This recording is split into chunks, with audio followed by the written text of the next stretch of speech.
থাইরয়েডের সমস্যায় কম বেশি সবাই ভুগছেন। কিছু নিয়ম যদি আমরা ফলো করতে পারি তাহলে থাইরয়েডের সমস্যা থেকে আমরা ওভারকাম করতে পারি। প্রথমত, থাইরয়েডের মেডিসিন যখন খাবেন 30 থেকে 40 মিনিট কোনো রকমের কোনো খাবার ইনটেক করবেন না। দ্বিতীয়ত, মেডিসিন খাওয়ারের পরে ব্রেকফাস্টে দুধ অথবা দুধের তৈরি কোনো খাবার বা ক্যালসিয়ামযুক্ত কোনো খাবার না খাওয়াই ভালো। 3 নম্বর, মেডিসিন খাওয়ার পর চা বা কফি কোনোটাই না খাওয়া ভালো, তাতে মেডিসিন ঠিকমতো কাজ করতে পারে। যারা লাঞ্চে মিল্ক অ্যান্ড মিল্ক প্রোডাক্ট খেতে ভালোবাসেন তারা বলবো থাইরয়েড থাকলে দুপুরবেলা মিল্ক অ্যান্ড মিল্ক প্রোডাক্ট খাবেন না, অন্য কোনো সময় আপনারা খেতে পারেন।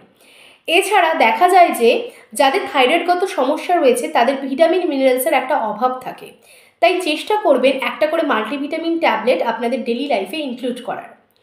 এছাড়া প্রতিদিন একটা করে ব্রাজিল নাট খাওয়ার চেষ্টা করবেন।